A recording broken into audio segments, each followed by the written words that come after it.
পূর্ব বর্ধমানের রায়নার বুজরুক দিঘি গ্রামের বহু প্রাচীন আরাধ্য দেবী মা রক্ষাকালীর মন্দিরটি ছিল ভগ্নদশা। তাই গ্রামের মানুষের ঐকান্তিক প্রচেষ্টায় প্রায় ৩০ লক্ষ টাকা ব্যয়ে দক্ষিণের মন্দিরের আদলে এক নতুন মন্দির নির্মিত হয়েছে। বৃহস্পতিবার এই নবনির্মিত মন্দিরের অভিষেক অনুষ্ঠান মহা সমারোহে সম্পন্ন হয়েছে। অভিষেক উপলক্ষে সকাল থেকেই গ্রামের মহিলা ও পুরুষদের সম্মিলিত উদ্যোগে এক মঙ্গল শোভাযাত্রার আয়োজন করা হয়। সারাদিন ধরে চলে বিশেষ পূজার্চনা ও হোমযজ্ঞ। মন্দির প্রতিষ্ঠা উপলক্ষে উদ্যোক্তারা প্রায় ৩৫০০ মানুষের জন্য অন্নভোগের ব্যবস্থা করে। এই অনুষ্ঠানে এলাকার প্রশাসনিক আধিকারিক থেকে শুরু করে স্থানীয় প্রধান ও অন্যান্য বিশিষ্ট ব্যক্তিবর্গ উপস্থিত ছিলেন। গ্রামবাসীদের মতে মা রক্ষাকালী বহু যুগ ধরে বুজরুক দিঘি গ্রামের রক্ষাকর্ত্রী। তার আশীর্বাদে গ্রাম সর্বদা শান্ত ও সমৃদ্ধ থাকে। জরাজীর্ণ মন্দিরটির পুনর্নির্মাণের মাধ্যমে গ্রামবাসী মায়ের প্রতি তাদের গভীর শ্রদ্ধা ও ভক্তি নিবেদন করেছেন। নতুন মন্দিরটি শুধু একটি ধর্মীয় স্থান নয়, এটি গ্রামের মানুষের ঐক্য সংহতির প্রতীক। এই অভিষেক অনুষ্ঠানটি বুজরুক দিঘি গ্রামের ইতিহাসে এক স্মরণীয় ঘটনা হয়ে থাকবে। গ্রামবাসীদের অক্লান্ত পরিশ্রম ও নিষ্ঠার ফলস্বরূপ আজ মায়ের মন্দির এক নতুন রূপে সেজে উঠেছে। ঠাকুরটা আমাদের এটা বারোয়ারি রক্ষাকালী মাতার মন্দির। হ্যাঁ, রক্ষাকালী মাতা আমাদের মানে আদি মন্দির। সেই আদি মন্দিরটা ভগ্ন অবস্থায় ছিল।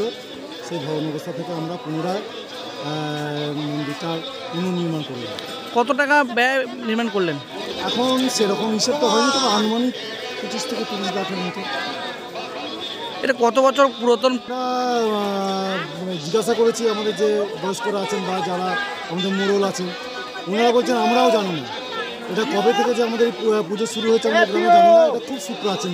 এই পুজো এখানে কোনো ইতিহাস কিছু আগের? পুজো ইতিহাস বলতে মায়ের এমনি মাহাত্ম্য আছে। এই মান ফরত করলে বা মাকে স্মরণ করলে অনেকেই কাজে সফল হয়। হ্যাঁ, এই বিষয়ে এটাই। এবং সবাই আর কি আমাদের মাথার উপরে মা আছেন এটা ভেবে সবাই তার কর্মে নিযুক্ত হয় বা যায় শুভ কাজে। প্রত্যেক বছর পুজোটা কখন হয়, কোন তিথি ধরে হয়? কি পুজোটা আমাদের প্রতি বছর চৈত্র মাসের যে অমাবস্যা পড়ে, সে ভোর অমাবস্যা যেটা রাত্রিতে নিশি পালন হয়, সেই নিশি পালনে পুজোটা হয়। আর কি আছে? পুজো আজকে মায়ের মন্দির প্রতিষ্ঠা হচ্ছে, উদ্বোধন হচ্ছে। আগামীকাল মায়ের পূজা আমাদের রাত্রে হয়। আর পূজা বলতে অন্যান্য বছর আমাদের এক রাত ওই অর্কেস্ট্রা হয়, মানে গানের প্রোগ্রাম থাকে, সাংস্কৃতিক অনুষ্ঠান থাকে আর যাত্রা থাকে। এবছর যাত্রাটা করা হয়নি, এবছর শুধু ওই একটা নাচের প্রোগ্রাম আছে সাংস্কৃতিক অনুষ্ঠান টাইপের, আর একটা আপনার ওই গানের প্রোগ্রাম আছে যেটা অর্কেস্ট্রা বলা হচ্ছে। এই নরনারায়ণ সেবাটা কতজন মানুষ? এই নরনারায়ণ সেবাটা মোটামুটি 30-3500 মতো আয়োজন করা হয়েছে। গ্রামের সমস্ত মানুষ এবং আশপাশের গ্রামের কিছু কিছু মানুষকে নিমন্ত্রণ করা হয়েছে। আপনার নাম এবং পরিচয়? আমার নাম হচ্ছে সন্দীপ চেস, বাড়ি বুজরুক দিঘি, পুজো কমিটি।